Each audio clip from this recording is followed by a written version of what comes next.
वाहिगुरु जी का खालसा वाहिगुरु जी की फतेह।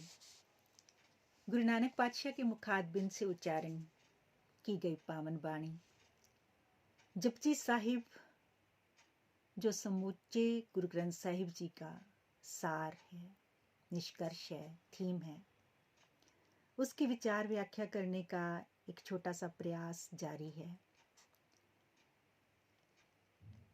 इसके गूढ़ तथ्यों को तो गुरु नानक पातशाह आप जाने, पर जितनी कहने की जिसको समर्था बख्शी है उसने उतना कह के चले जाना है,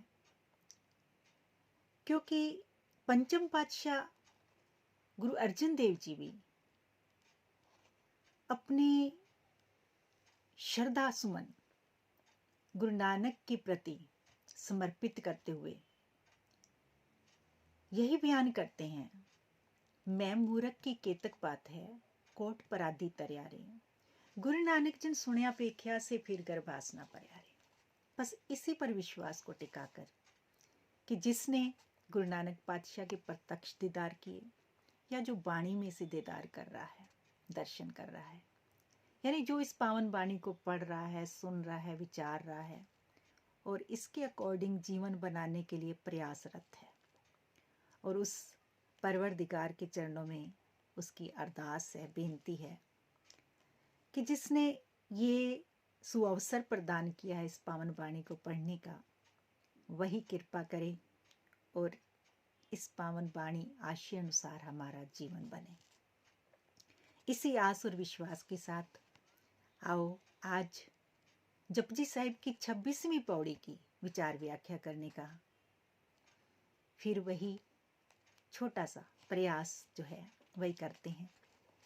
26वीं पौड़ी में गुरु पातशाह पावन फरमान करते हैं, अमूल गुण अमूल व्यापार, अमूल व्यापार ये अमूल भंडार, अमूल आवे अमूल ले जाए, अमूल भाई अमूला समाई, अमूल धर्म अमूल दीवान, अमूल तुल अमूल परवान, अमूल बख्शीश अमूल निशान, अमूल करम अमूल फरमान, अमूल्यो अमूल आख्या न जाई, आख आख रहे लिवलाई, आखे वेद पाठ पुराण, आखे पढ़े करे व्याख्यान, आखे ब्रह्म में आखे इंद, आखे गोपी ते गोविंद, आखे ईश्वर आखे सिद्ध, आखे केते कीते बुद्ध, आखे दानव आखे देव, आखे सुर नर मुंजन सेव, केते आखे आखण पाए, केते कह के उठ उठ जाए, एते कीते होर करे, ता आख न सके केई के, जेवड़ पावे तेवड़ होई, नानक जाने साचा सोई,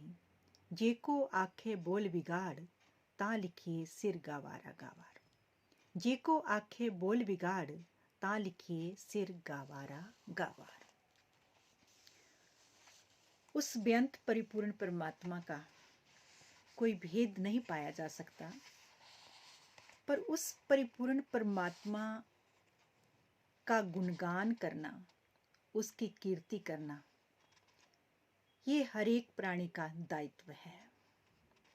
इस पौड़ी में गुरु पातशाह फरमान करते हैं कि उस अकाल पुरख के गुण अमोल हैं, अनमोल, जिनका कोई मूल्य नहीं आका जा सकता,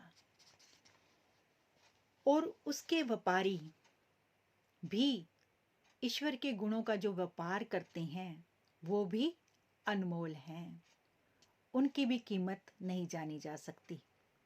गुरुदेव की दृष्टि में ऐसे लोग धन्य हैं जो वास्तविक सौदा करने की समझ रखते हैं। असल में इस संसार में हर व्यक्ति जो है वो एक तरह का व्यापारी है, व्यापार करने के लिए आया है, और उस परमात्मा ने सबको श्वासों की पूंजी दी है। किसको कितनी दी है ये कोई नहीं जानता, पर ये समझ किसी विरले को बख्शी है कि उससे असल में व्यापार कौन सा करना है। वस्तुतः जैसे जीवन में एक पिता अपने पुत्र को पूंजी लगाकर कोई कारोबार खोल कर देता है, तो पिता की ये ख्वाहिश होती है, दिली इच्छा होती है कि उसका पुत्र इस पूंजी से और इस पूंजी में और इजाफा करे, लाभ का सौदा करे, प्रॉफिट उसको हो। वैसे ही उस परमात्मा ने सबको श्वासों की पूंजी दी है और इस पूंजी से प्रत्येक जीव लाभ उठाए, ये वो परिपूर्ण परमात्मा चाहता है। वो पिता है सबका। और कुछ ऐसा वाणिज्य व्यापार करे, कुछ ऐसा नफा कमाए, ऐसा लाभ कमाए जो इस लोक में भी और उसके परलोक में भी उसको काम आए।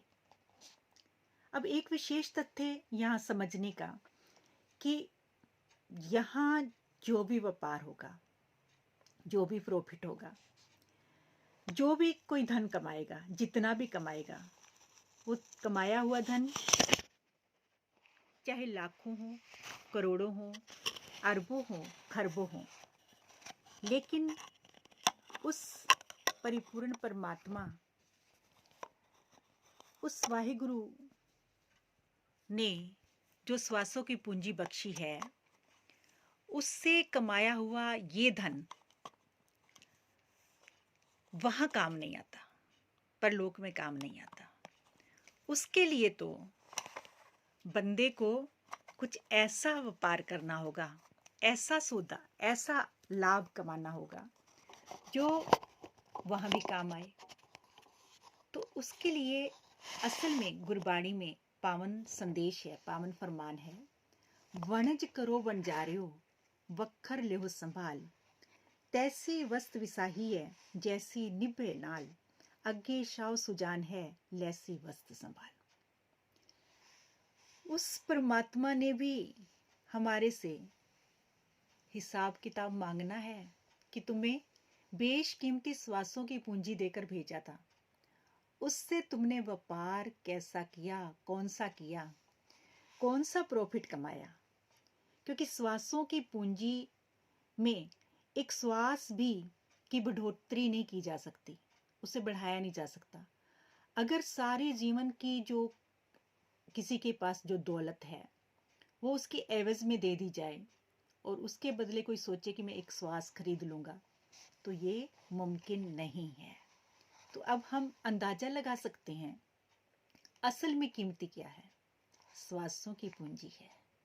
और इस पूंजी को किस तरह सार्थक करना है, इससे कौन सा व्यापार करना है, क्योंकि वो सुजान, वो परिपूर्ण परमात्मा, उसने लेखा जोखा जब मांगना है ना, तो लेखा देना बड़ा मुश्किल हो जाएगा। इसलिए आगे गुरुदेव फरमान करते हैं कि ऐसे व्यापारियों का मूल्य भी नहीं आका जा सकता जो सच्चा व्यापार करते हैं। अमूल आवे अमूल ले जाए, अमूल भाई अमूला समाई, अमूल धर्म अमूल दीवान, अमूल तुल अमूल परवान। जीव भाग्यशाली हैं जो यह नाम रूपी सौदा खरीदते हैं, और वे जीव जो ईश्वर से प्रेम करने वाले हैं वे भी अमोलक हैं, वो भी बेशकीमती हैं, क्योंकि वे उससे प्रेम करते करते उसी में ही विलीन हो जाते हैं। ईश्वर का सच्चा कानून भी अमूल्य है, वह अदालत राज दरबार भी अमूल्य है जहाँ बैठकर वह सच्चा मालिक न्याय करता है। वह तराजू भी अमूल्य है जिसमें जीव के अच्छे बुरे कर्मों को तोला जाता है। तराजू के दोनों पलड़े जिसमें वजन रखा जाता है वो भी अमूल्य है, किसी की कीमत नहीं आकी जा सकती। उस ईश्वर की रहमतें भी अनमोल हैं। अमूल धर्म अमूल दीवान, अमूल तुल अमूल परवान, अमूल बख्शीश अमूल निशान, अमूल करम अमूल फरमान। उस ईश्वर की रहमतें भी अनमोल हैं, उस ईश्वर का हुक्म भी अनमोल है, अतः उसकी अमूल्यता का वर्णन कैसे किया जा सकता है। सारी दुनिया कह कहकर ध्यान लगाकर एकाग्रचित होकर समाधि में तल्लीन होकर रह गई, पर उसे पूर्णता कहा नहीं जा सकता। उस मालिक का कथन करने वालों का ब्यौरा देते हुए गुरु नानक देव जी स्पष्ट करते हैं, अमूल धर्म अमूल दीवान, अमूल तुल अमूल फरमान, अमूल बख्शीश अमूल निशान, अमूल कर्म अमूल फरमान, अमूल्यो अमूल आख्या न जाए, आख आख रहे लिवलाए। समाधियां एक टक समाधि लगा के भी बैठे रहे जो, वो भी उसकी कीमत नहीं जान सके। आखे वेद पाठ पुराण कहते हैं, जो 18 पुराणों के पाठ हैं उस ईश्वर का अनुमान लगाते हैं, और जो विद्वान जन है आखे पढ़े करे व्याख्यान, अनुमान लगाते हैं विद्वान मनुष्य जो दूसरों को उपदेश देते हैं अपनी विद्वता से उसको कहने का, उसकी व्याख्या करने का यत्न करते हैं, लेकिन गुरबाणी आशय अनुसार आप अपनी बुद्ध है जेती, वर्णत भिन्न भिन्न तू ही तेती, तुमरा लखा न जाए पसारा, कह बिद सजा प्रथम संसारा। उसने कैसे रचना रची, कब उसकी मौज में आई, उसने उसका पसार, उसकी सृजना किसी भी एक पक्ष पे भी मुकम्मल तौर पे कोई उसका वर्णन नहीं कर सकता, उसका कोई भेद नहीं पा सकता। आगे गुरुदेव फरमान करते हैं कि कई ब्रह्मा, कई इंद्रदेव, अनेकों गोपियां, कान्हा जैसे कई उस ईश्वर का अंदाजा लगाते हैं, लेकिन पूरी तौर से आज तक कोई भी उसका भेद नहीं पा सका। आखे ब्रह्म आखे इंद, आखे गोपी ते गोविंद, आखे ईश्वर आखे सिद्ध, आखे केते कीते बुद्ध। चाहे शिव जी हैं, ब्रह्मा हैं, गोपियां हैं, कान्हा है, मतलब जो भी अवतारी रूप में भी आए इस संसार में, त्रिदेव के रूप में जिनकी इतनी मान्यता है, लेकिन गुरु पातशाह का कथन है कि कोई भी मुकम्मल तौर पे उसका भेद नहीं पा सका।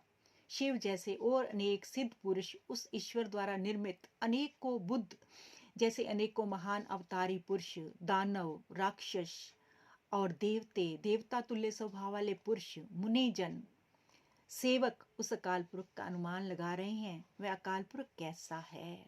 आखे ब्रह्म आखे इंद, आखे गोपी ते गोविंद, आखे ईश्वर आखे सिद्ध, आखे केते कीते बुद्ध, आखे दानव आखे देव, आखे सुर नर मुंजन सेव, केते आखे आखण पाए, केते कह कह उठ जाए।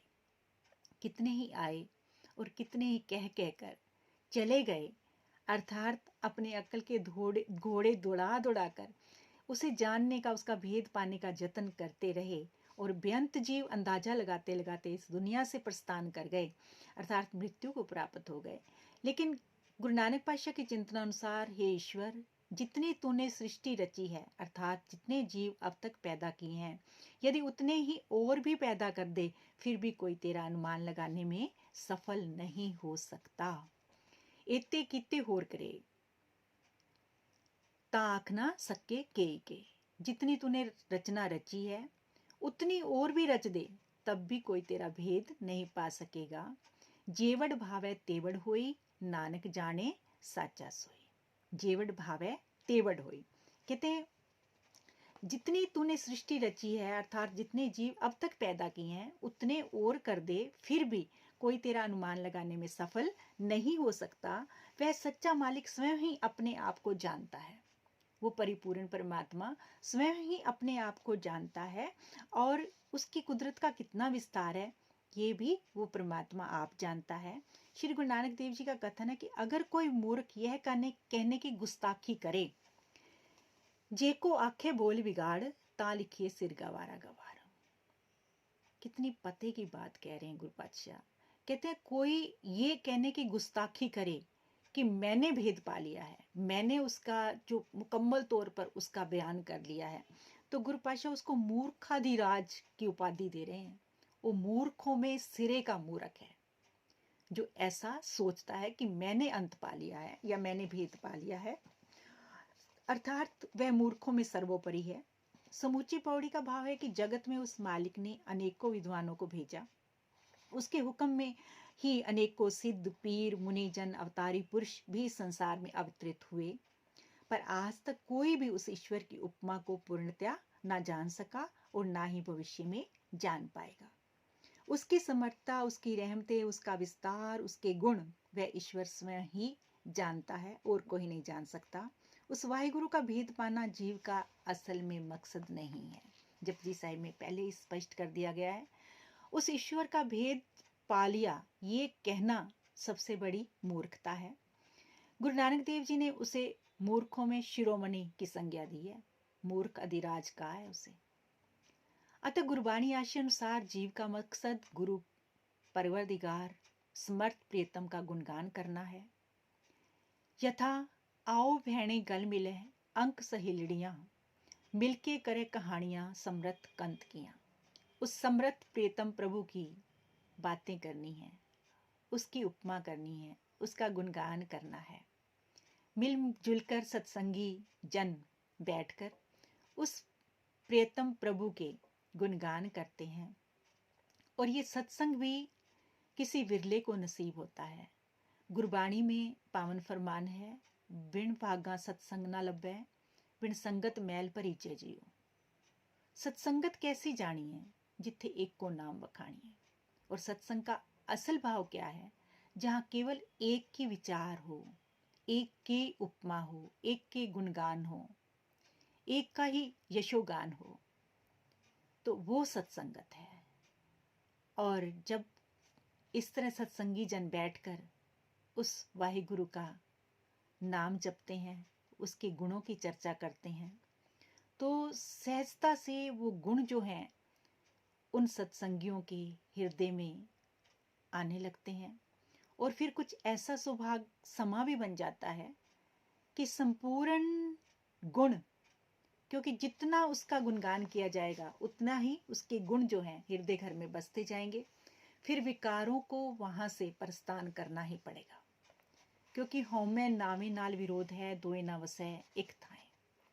ये अहंकार रूपी विकार, काम क्रोध लोभ मोह अहंकार, ये वहां टिक ही नहीं सकते जहां उस परमात्मा की सिफ्त सलाह होती है, उस्तत होती है, उसका गुणगान होता है। वहां तो फिर गुणों का प्रवेश शुरू हो जाता है। और जहां परमात्मा की यादें हैं, स्मृति मंडल में वो परमात्मा बसा हुआ है, उसके ही गुण गाए जा रहे हैं, तो फिर ये विकार वहां पर टिक ही नहीं सकते। क्योंकि गुरमत पंच दूत वश आवे, गुरमत के धारणी होकर ही ये पांचों दूत जो है वश में आ जाते हैं। फिर ये अपना प्रभाव वहां नहीं डाल सकते। नहीं तो क्या होता है, अगर हम केवल दुनियावी चर्चा करते रहेंगे या दुनियावी धन दौलत इकट्ठी करते रहेंगे, तो ये विकार हमारे पर हावी हो जाएंगे। और फिर हम जब बैठेंगे तो किसी की निंदा करेंगे, किसी की उस्तत करेंगे। तो उस्तत निंदा दोनों को त्याग कर गुरबाणी हमें ये पावन संदेश देती है कि केवल उस्तत उस परिपूर्ण परमात्मा की करनी है, उस वाहिगुरु की करनी है। जिस भी नाम से आप आराधते हो, जिस भी नाम से आप याद करते हो उस परमात्मा को, उस परमात्मा का ही गुणगान करना है। और सबसे बड़ी बात कि गुरु नानक पातशाह की जो फिलॉसफी है, गुरु नानक पातशाह जी का जो चिंतन है, गुरु नानक पातशाह ने एक ओंकार की बात की है, एक परमात्मा की बात की है। और क्योंकि वो पूर्ण परमात्मा जो सत्य स्वरूप है, वो आवागमन से रहित है, वो योनियों में नहीं आता, उसका जन्म ही नहीं है, इसलिए मृत्यु का सवाल ही पैदा नहीं होता। वह स्वयं से प्रकाशवान है, वो निर्भय स्वरूप है, वो निर्वैर है, वो सबसे प्यार करता है, वो गुणों का अथाह सागर है। लेकिन ऐसे उस एक परिपूर्ण परमात्मा को गुर प्रसाद, गुरु की कृपा से ही पाया जा सकता है। गुरु की कृपा से ही, यानी उसका नाम जप जप के उसकी उस्तत कर करके उसमें अभेद हुआ जा सकता है। उसका भेद तो नहीं पाया जा सकता। वाहिगुरु रहमत करे। गुरबाणी में जहाँ इस 26वीं पौड़ी में गुरु पातशाह ने फिर स्पष्ट किया है कि कितने ही हम, हमारी जितनी सोच है, हमारी जितनी समझ है, हम एक महात्मा बुद्ध की बात करते हैं, हम एक शिव जी की बात करते हैं, उसकी रचना में अनेकों शिव हैं, अनेकों ही बुद्ध, महात्मा बुद्ध हैं, अनेकों ही सिद्ध पीर पैगंबर, अनेक अनंत। जैसे गुरु पातशाह ने इससे पहले वाली पौड़ियों में स्पष्ट किया कि पाताला पाताल लख आगास आगास, हम एक पृथ्वी की बात करते हैं, एक पाताल की बात करते हैं, एक आकाश की बात करते हैं, कोई 7 आसमानों की बात करता है। लेकिन गुरु नानक पातशाह इस सब को अनंत अथाह कहते हैं, और इसकी कोई गिनती मिनती नहीं है, और ना ही कोई इसका अंत भेद पाया जा सकता है। आज विज्ञान कितनी खोज कर करके कहाँ जहाँ तक पहुँचा है, गुरु नानक पातशाह ने तो लगभग 550 साल पहले ये सब बयान कर दिया, और आज विज्ञानी उसको ढूंढ रहे हैं, खोज रहे हैं। लेकिन उनकी खोज पता नहीं कब तक, कहाँ तक पहुंचेगी। लेकिन गुरु पातशाह तो अनंत बेअंत कह के सारे वो एक अपने अहम के सारे दरवाजे भी बंद कर देते हैं, सूक्ष्म रूप में, स्थूल रूप में। केवल उस परिपूर्ण परमात्मा का जाप करना है, उसके गुणगान करने हैं, उसकी सिफ्त सलाह करनी है, और इस मानव जीवन को सफल बनाना है तो गुरु पातशाह की पावन वाणी हमारा मार्गदर्शन करती है, समूची मानवता का मार्गदर्शन करती है। तो इसके अनुसार अगर जीवन बन जाएगा तो किनका मात्र भी अगर इस पावन वाणी में से हमारे हृदय घरों में ये बस गई तो हमारा ये लोक और परलोक दोनों ही सफल हो जाएंगे। वाहिगुरु सब पे रहमत करे, बख्शिश करे। कोई किनका प्यार का इस पावन वाणी का हमारा भी मार्गदर्शन करे और हमारे हृदय घरों में इस कदर रस बस जाए जिसकी बदौलत ये लोग सुखी परलोक सुहेले, नानक हर प्रभु आप पे मिले की अवस्था बन सके। किसी भी तरह की कोई भी गलती हो गई हो वाणी उच्चारण में या उसका भाव स्पष्ट करने में तो मैं हृदय से क्षमा प्रार्थी हूँ। अपना प्यार अशिष्य बनाए रखना। फिर अगली पौड़ी की विचार करेंगे, तब तक के लिए उस वाहिगुरु के आगे बस अरदास बेनती, सब पर वो कृपा दृष्टि बनाए रखे। सारी दुनिया में अमन शांति हो, प्यार वाला व्यवहार हो, इंसानियत का के गुण जो हैं वो हमारे अंदर इस कदर प्रवेश कर जाएं कि हम किसी का बुरा सोचें नहीं, करना तो बहुत दूर की बात है। वाहिगुरु सब पे रहमत बनाए रखे, कृपा बनाए रखे। वाहिगुरु जी का खालसा, वाहिगुरु जी की फतेह।